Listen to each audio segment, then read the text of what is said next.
Здравствуйте, дорогие ребята. Чё ты первый-то лезешь? Я первый хотел пождать. Здравствуйте, дорогие ребята! Чё ты перед меня-то?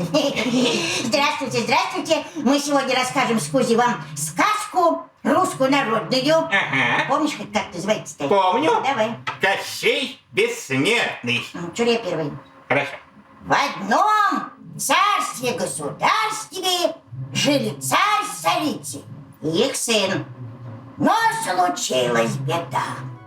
Похитил царицу Кощей Бессмертный. О как! Сын Иван-Царевич решил поехать матушку свою вызволять. Стал он в дорогу собираться. Выбрал себе оружие. А вот коня ладным найти не мог. Как-то пришла к нему старуха и говорит: иди за мной, и тогда найдешь то, что тебе надобно. Пошли они вместе. Долго шли они и пришли к высокому холму. Показала ему старуха на потайную дверь и говорит: ступай туда, не бойся. Сбил Иван-Царевич замки пудовые и дверь железную открыл. А там в пещере конь богатырский стоит. Оседлал Иван коня, поблагодарил старуху и отправился в путь. Долго ехал Иван. Наконец добрался до терема расписного. А в тереме том царевна сидит. Ее тоже Кощей похитил. Царевна гостя в терем пригласила, обо всем расспросила и сказала: трудно тебе будет, Кощей сильный. Вот меч его лежит. Попробуй меч Кощеев поднять. Если сможешь, тогда и матушку свою, и меня освободишь.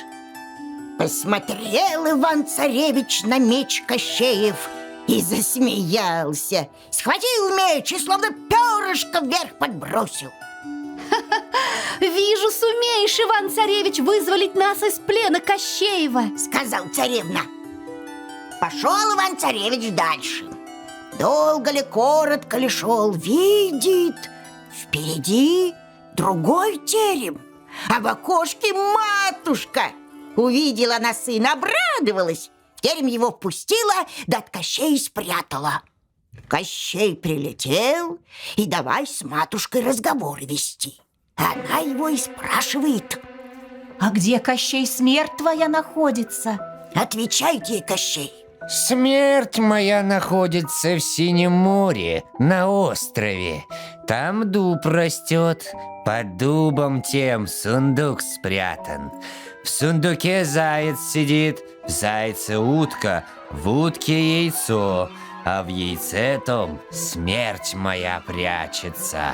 И отправился Иван в дальний путь смерть Кощееву искать. Долго ли пришлось ему идти? Проголодался, а есть нечего.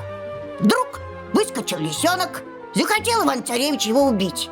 Но тут появилась лисица-мать и попросил пощадить сыночка. Отпустил Иван-Царевич лисенка. А вскоре и море показалось. Тут на берег выскочил из воды маленький щучонок. Щука-мать и просит Иван-Царевича: помоги моему малышу обратно в море попасть. Поднял Иван-Царевич щучонка и запрыгнул в море. Потом поглядел вдаль и увидел посреди моря остров. Задумался Иван, как до острова добраться. Тут щука из воды выпрыгнула, да мостом к острову и перекинулась. Перебрался Иван-Царевич на остров. Нашел на острове дуб гигантский и выкопал сундук. Открыл сундук, оттуда заяц выскочил и наутек. Вдруг появилась лиса. Поймала она зайца и принесла царевичу. Взял Иван-Царевич зайца и вытряхнул из него утку, а из утки достал яйцо. Вернулся Иван-Царевич в Кощеево царство. Спрятался он у матушки в тереме. Когда Кощей вернулся, достал Иван яйцо и разбил его. Упала ему на ладонь стальная игла. Переломил Иван-Царевич эту иглу. Вот тут-то злому Кощею и конец пришел. А Иван-царевич с матушкой отправились домой, по дороге заехали в расписной терем и забрали царевну. Полюбилась Ивану красная девица. Все вместе к царю-батюшке воротились. Обрадовался царь, заплакал от радости. А потом? А потом устроили свадьбу. И был пир на весь мир. Да. Вот такая была у них радость. Ну а нам спать пора. Да. Спокойной ночи, ребята. Спокойной ночи.